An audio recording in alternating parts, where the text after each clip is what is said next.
Ya, sebenarnya begini ya, saya berharap memang di sini bisa dijadikan sebagai kampung ikan ya, ikan gurame atau ikan lele ya. Itu tergantung dari masing-masing eh, perkeluarga di sini yang mau. Tapi saya hanya bisa melogikakan ya. Di sini anggap ya ada 300 kakak aja ya yang punya rumah ya, punya ini ya. Bayangkan aja kalau dalam pekarangan dia disimpan minimal 2 kolam atau 3 kolam dengan isi 500 itu dihitung udah berapa ribu ekor ikan aja yang ada. Itu memang saya pengen punya program jangka panjang ke arah situ. Jadi setiap rumah itu ada kolam 2 atau 3 diisi 500 itu 6 bulan dipanen. Itu seperti apa hasilnya, bayangkan aja. Itu hanya keinginan dan bayangan saya seperti itu. Jadi logika saya itu ya sebenarnya sangat masuk akal ya, dengan dikondisikan lahan yang kosong itu. Saya udah survei di sini, ternyata memang rata-rata punya lahan. Hanya tinggal kemauan aja, skill bisa kita atur ya, ilmu bisa kita tularkan nanti kan, ketika kita siap perumah, siap mau buat kolam ya, kita bisa isi ikan dari kolam kita ya kan, ya kita bagi di sana, nanti hasilnya gimana nanti kita juga harus punya perhitungan. Terus pakan juga nanti juga kita bisa support ya, yang penting hasilnya ketika dipanen nanti ada perhitungannya. Pengennya seperti itu, jadi si masing-masing dari keluarga itu juga tidak akan merasa terbebani seperti itu. Jadi yang penting ayolah coba belajar memelihara yang baik, gimana caranya kan gitu. Kita piara, panen ya kita rasakan sama-sama.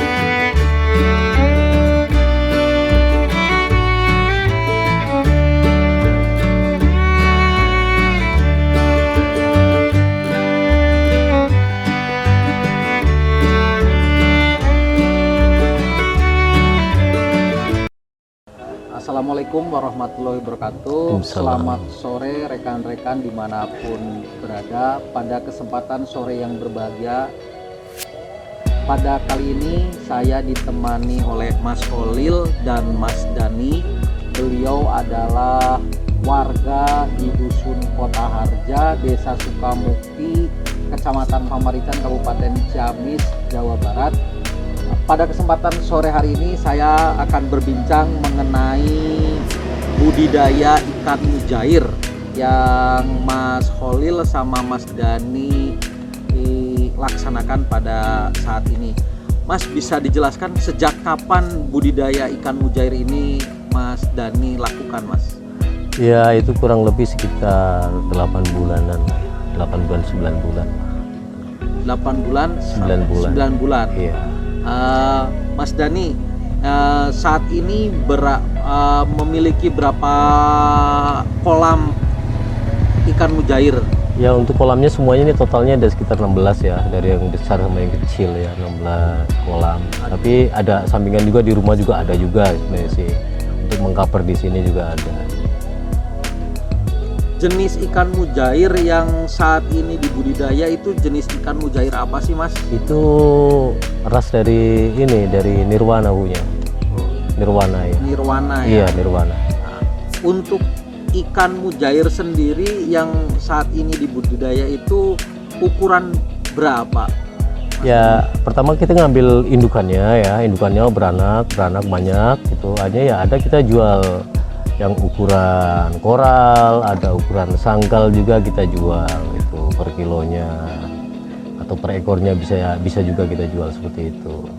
Jadi yang besar juga yang jantan tuh kebanyakan juga untuk konsumsi juga, untuk dijual untuk konsumsi. Untuk yang ukuran koral itu dijual berapa 1 kilonya? Ya harganya ya kisaran harga pasar sekarang tuh 45.000 ya. 45.000 ya. Kalau untuk yang konsumsi? Untuk konsumsinya ya di atas 30-an lah ya. Sekarang ini 32 ya. ada 34 kan gitu. Ya tergantung dari kondisi pasar sekarang ini ya. Sekarang ini kan pasarnya lagi luar biasa sepi ya, mungkin karena pengaruh COVID juga seperti itu. Jadi agak sulit untuk dipasarkan gitu. Jadi variasi sekali lah harganya seperti itu. Variasi.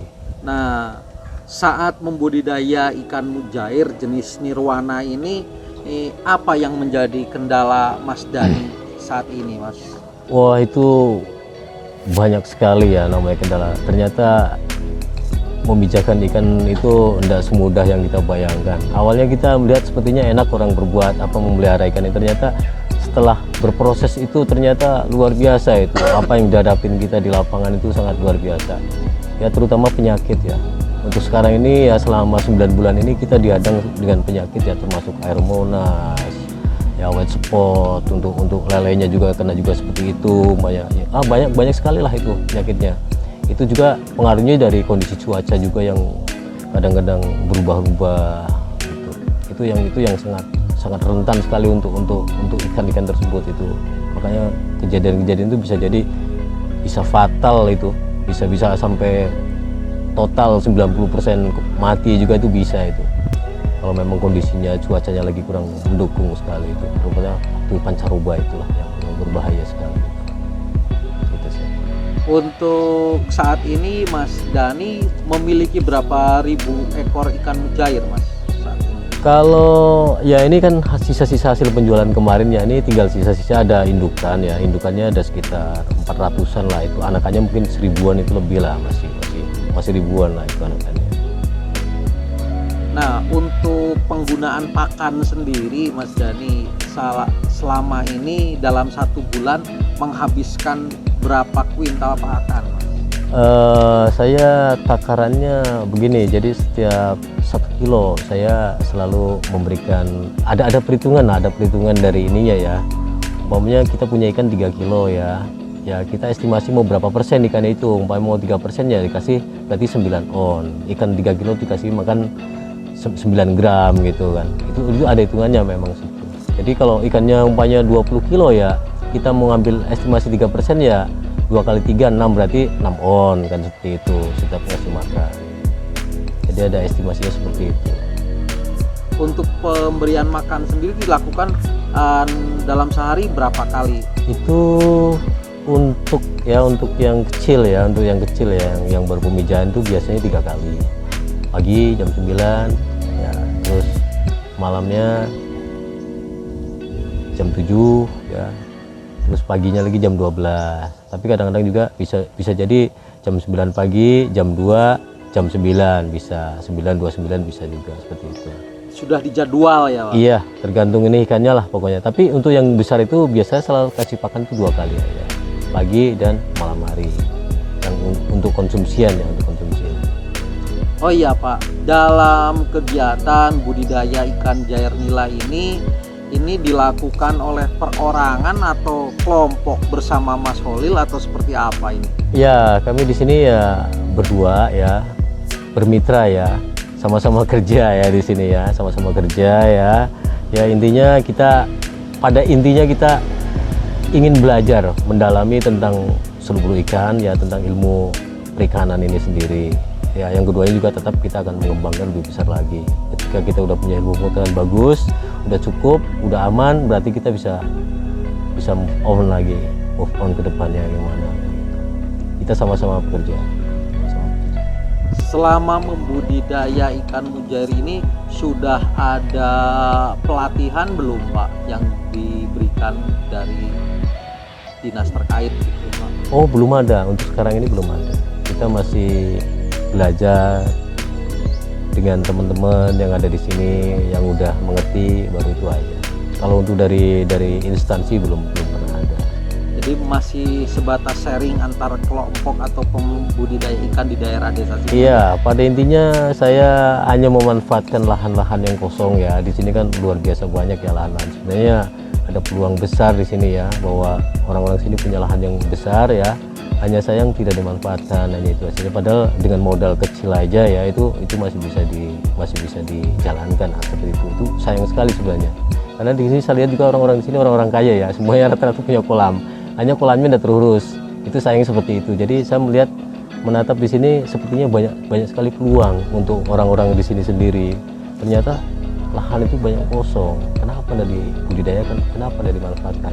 Itu saja yang sebenarnya menjadi garapan saya untuk kedepannya seperti itu. Saya pengen move on setiap rumah kalau bisa di sini jadikan kampung gurame atau kampung apa gitu. Karena ini ada peluang besar sebenarnya. Peluangnya luar biasa di sini karena saya melihat setiap rumah pasti punya lahan yang luas itu pasti ada. Kalau untuk pembudidayaan ikan ini pasti bisa. Jadi selama ini belum pernah ada pembinaan dan pelatihan gitu. Ya, belum. Untuk sementara ini belum ada kita didatangin ya, atau kita datang sana juga saya belum pernah juga sih. Belum pernah ya. Saya baru belajar dengan rekan-rekan yang ada di sini ya, teman-teman ya yang punya grup ikan, kita belajar dari situ. Obat penyakit yang digunakan itu jenis apa? Ya itu kalau yang sekarang ini kita pakai yang ini yang dari Ciamis itu ya. Ada yang dari Ciamis, tapi yang sering kita pakai biasanya ya pakai Blue Methyl ya. Terus ada juga ya banyak macam lah, itu tergantung dari penyakitnya ya. Kalau jamur kita biasa selalu pakai Blue Methyl biasanya seperti itu. Antivirusnya juga ada.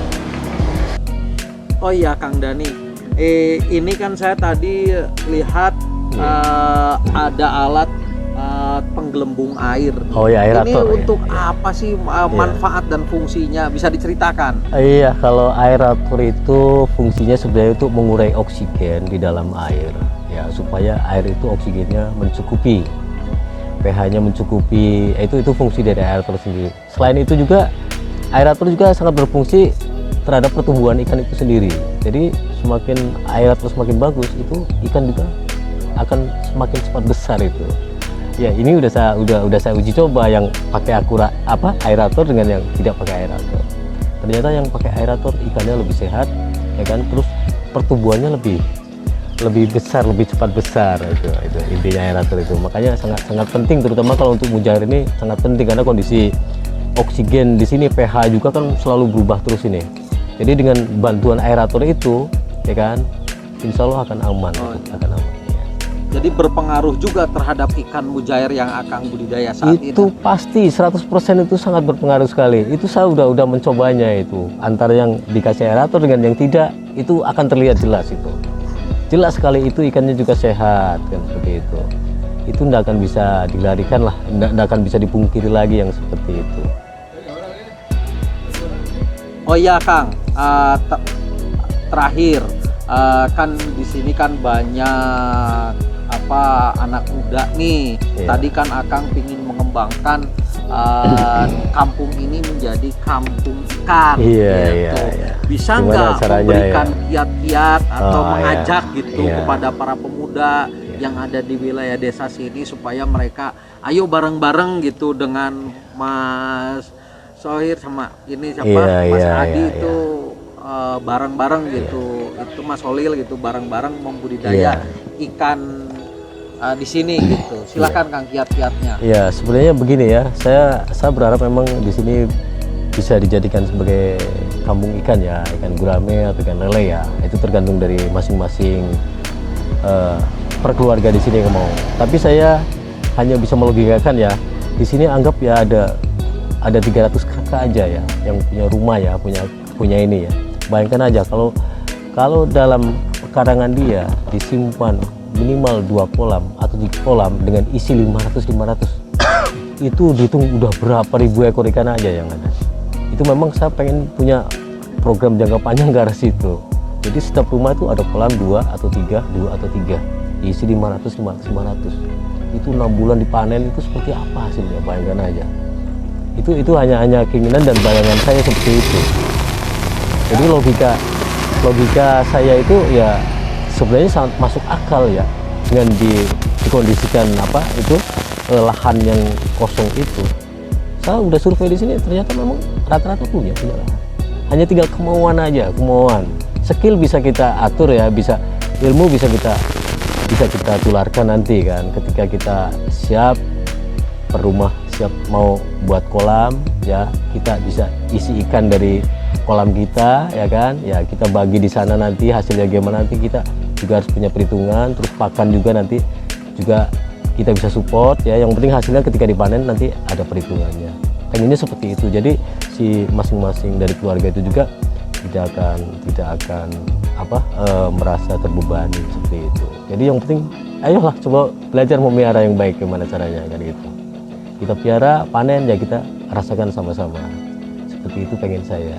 Ya, Terima kasih Mas Dani, Oke, Mas Pak. Holil atas waktunya. Rekan-rekan dimanapun Anda berada, pada kesempatan sore hari ini saya tadi sudah ditemani sama Mas Holil sama Mas Dani berbincang tentang ikan, yaitu ikan mujair nirwana.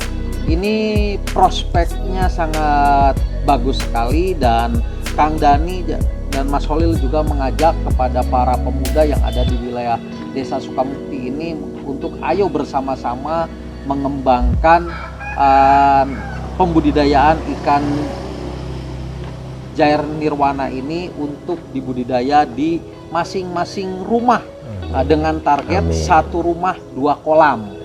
Dengan harapan apa? Para pemuda yang ada di wilayah desa ini bisa berdaya dan bisa mengumpulkan pundi-pundi uang tanpa berpikir untuk pergi ke luar kota. Betul.